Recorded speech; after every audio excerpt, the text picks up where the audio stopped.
আসসালামু আলাইকুম রহমতুল্লাহি ওয়া বারাকাতুহু। বিসমিল্লাহ ওয়াসসালাতু ওয়াসসালামু আলা রাসূলিল্লাহ ওয়া আলা আলিহি ওয়া আসহাবিহি ওয়া মাওয়ালা, আম্মা বাদ। আমি নিজেও ছোটবেলা অনেকবার ভাবতাম যে এমন যদি একটা দোয়া পেতাম যে দোয়ার মাধ্যমে আমি আল্লাহর কাছে যা চাই তাই আমি পেয়ে যাব। এমনটা দোয়া দীর্ঘদিন পর্যন্ত খুঁজছিলাম, কিন্তু রাসূলুল্লাহ সাল্লাল্লাহু আলাইহি ওয়াসাল্লাম সত্যি এমন একটা দোয়া আমাদেরকে শিখিয়ে গিয়েছেন।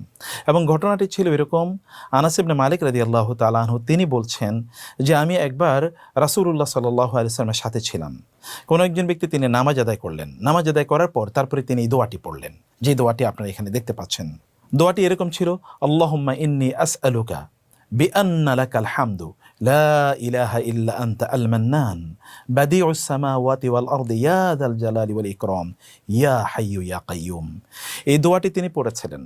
পড়ার পর এরপর রাসূলুল্লাহ সাল্লাল্লাহু আলাইহি ওয়াসাল্লাম বললেন, এই ব্যক্তি আল্লাহ সুবহানাহু ওয়া তাআলার সবচেয়ে মহান নাম নিয়ে আল্লাহর কাছে দোয়া করেছে।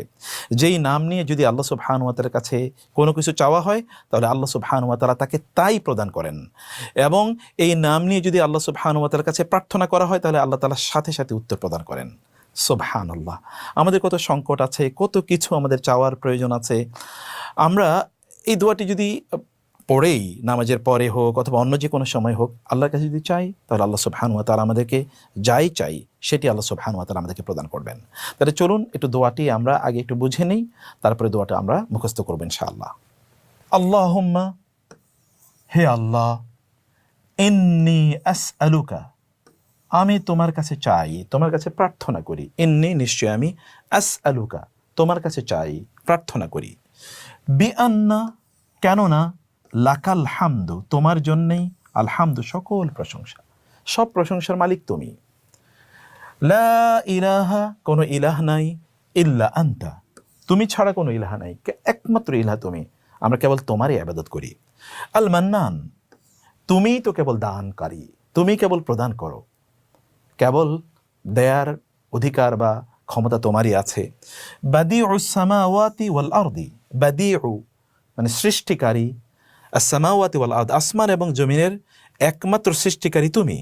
ইয়া যাল জালালি ওয়াল ইকরাম হে সম্মানের অধিকারী এবং দানের অধিকারী, হে মর্যাদার অধিকারী এবং দানের অধিকারী।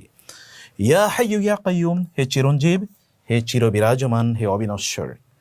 আল্লাহ সুবহানাহু ওয়া তাআলার কাছে আপনার অনেক প্রয়োজন আছে না? আমাদের কত কিছু আমরা কেবল প্রত্যাশা করি, আহারে এই জিনিসটি যদি আমি পেতাম, ওই সমস্যার যদি সমাধান হয়ে যেত, আমার যদি এই জিনিসটি থাকতো। কতভাবে আমরা কত প্রত্যাশা রাখি, কিন্তু সব আমরা আসলে সেই প্রত্যাশাটা কেন পূর্ণ করতে পারি না? কারণ যিনি দিতে পারেন তার কাছে আমরা চাই না। আবার কিভাবে চাইলে তিনি আমাদেরকে দেবেন সেটাও কিন্তু আমরা জানি না। কিন্তু সব সলিউশন কিন্তু এই একটি দোয়ার মধ্যে রয়ে গেছে। নামাজ পড়ুন, নামাজের পর একেবারে মন খুলে দুহাত তুলে মনের সাথে আপনার অন্তরের মিল তৈরি করে, আপনার আপনার চাওয়ার মিল তৈরি করে আপনি আল্লাহর কাছে বলুন, মনোযোগী হয়ে আল্লাহকে বলুন। কি বলবেন? আল্লাহুম্মা ইন্নী আসআলুকা, হে আল্লাহ আমি তোমার কাছে চাই। বিআন্না লাকাল হামদু কারণ সকল প্রশংসার মালিক তুমি। লা ইলাহা ইল্লা আনতা তুমি ছাড়া কোনো ইলাহ নাই। আল মান্নান কারণ তুমি কেবল দিতে পারো। বাদিউস সামাওয়াতি ওয়াল আরদ আসমান এবং জমিনের কেবল সৃষ্টিকারী তুমি, অতএব তুমি সবকিছুর মালিক, কারণ তুমি ছাড়া কেউ কোনো কিছুর মালিক না। ইয়া যাল জালালি ওয়াল ইকরাম হে মহান সম্মানের অধিকারী, হে দানের অধিকারী। ইয়া হাইয়্যু ইয়া কাইয়্যুম হে চিরঞ্জীব যিনি কখনো মারা যান না এবং যিনি সদা সর্বদা বিরাজ করছেন, সব কিছু যিনি জানেন। এই দোয়াটি আল্লাহ তাআলার কাছে এভাবেই করুন। তাহলে চলুন আমরা দোয়াটা এবার মুখস্থ করে নেই। কয়েকটা অংশে কীভাবে আপনার মুখস্থ করবেন সেই টেকনিকটা শিখিয়ে দেই। প্রথম অংশটা, আল্লাহুম্মা ইন্নী আসআলুকা, আল্লাহুম্মা ইন্নী আসআলুকা, এতটুকু বলুন। আল্লাহুম্মা ইন্নী আসআলুকা, আল্লাহুম্মা ইন্নী আসআলুকা, আল্লাহুম্মা ইন্নী আসআলুকা। দ্বিতীয় অংশ, বিআন্না লাকাল হামদু, বিআন্না লাকাল হামদু, বিআন্না লাকাল হামদু। এবার প্রথম থেকে বলুন, আল্লাহুম্মা ইন্নী আসআলুকা বিআন্না লাকাল হামদু, আল্লাহুম্মা ইন্নী আসআলুকা বিআন্না লাকাল হামদু। এবার তৃতীয় অংশে আমরা যাই। তৃতীয় অংশ কি? লা ইলাহা ইল্লা আনতা, লা ইলাহা ইল্লা আনতা, লা ইলাহা ইল্লা আনতা। তাহলে এই অংশগুলো আবার একসাথে বলি। আল্লাহুম্মা ইন্নী আসআলুকা বিআন্না লাকাল হামদু, লা ইলাহা ইল্লা আনতা। এই তিনটা অংশ মুখস্থ হয়ে গেল।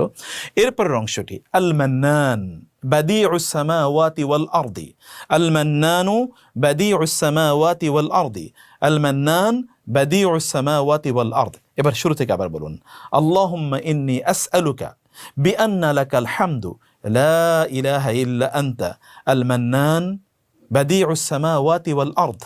এরপরের অংশটি সূরা আর রহমানের সাথে মিলিয়ে বলবেন, ইয়া যাল জালালি ওয়াল ইকরাম, ইয়া যাল জালালি ওয়াল ইকরাম, ইয়া যাল জালালি ওয়াল ইকরাম, ইয়া হাইয়্যু ইয়া কাইয়্যুম। ওই যে আয়াতুল কুরসি, ইয়া হাইয়্যু ইয়া কাইয়্যুম।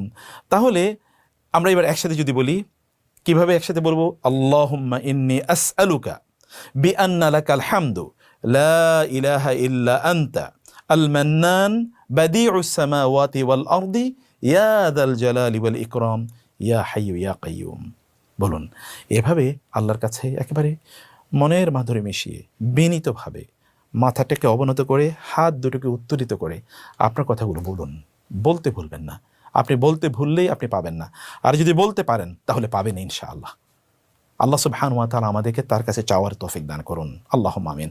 ওমর রাদিয়াল্লাহু তাআলা বলতেন, আমি আল্লাহর কাছে চাইলে আমি পাবোই, এটা আমি জানি, সেটা নিয়ে আমার কোনো টেনশন নাই, চাইলে যে পাবো এটা আমি নিশ্চিত। কিন্তু তৌফিক দান করুন, আল্লাহুম্মা আমিন। আসসালামু আলাইকুম ওয়া রাহমাতুল্লাহ।